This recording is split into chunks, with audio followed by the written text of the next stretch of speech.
Itaas ang kanang kamay at sabay-sabay natin bigkasin panunumpa sa watawat ng Pilipinas.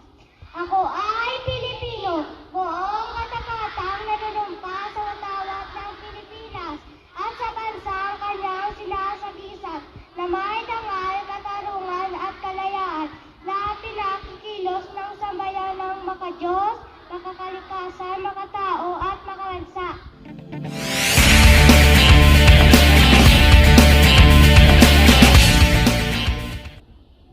Ng gobyerno to be led by our class advisor, Ma'am Cheryl.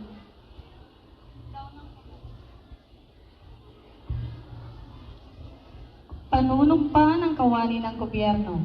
Ako'y kawani ng gobyerno. Tungkulin ko ang maglingkod ng tapat at mahusay. Dahil dito'y ako'y papasok ng maaga at magtatrabaho ng lampas sa takdang oras kung kinakailangan. Magsisilbi ako ng magalang at mabilis sa lahat ng nangangailangan. Pangangalagaan ko ang mga gamit, kasangkapan at iba pang pag-aari ng pamahalaan.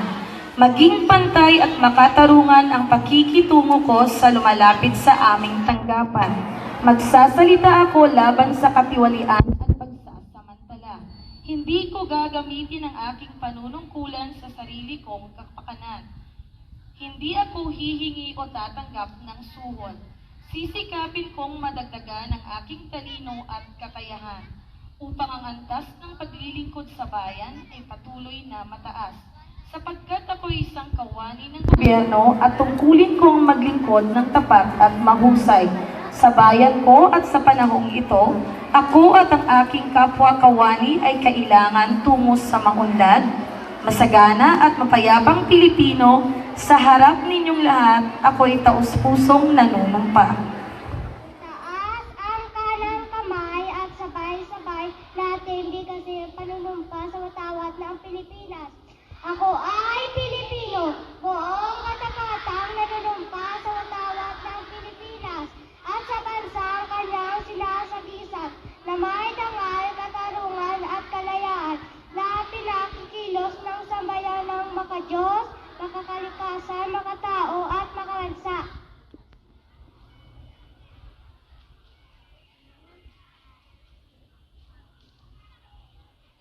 Itaas ang kanang kamay at sabay-sabay natin bigkasin ang panatang makabayan. Iniibig ko ang Pilipinas, aking lupang sinilangan, tahanan ng aking langit.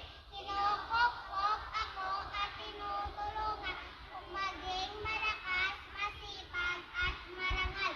Dahil mahal ko ang Pilipinas, digdin ko ang payo ng aking magulang. Susundin ko ang tungkulin ng paaralan. Tutuparin ko ang tungkulin ng samamayan makabayan. Naglilingkod, dala-aral at nananalangin na buong katapatan. Ialay ko ang aking buhay, pangarap at sikat sa bansang Pilipinas.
Sila,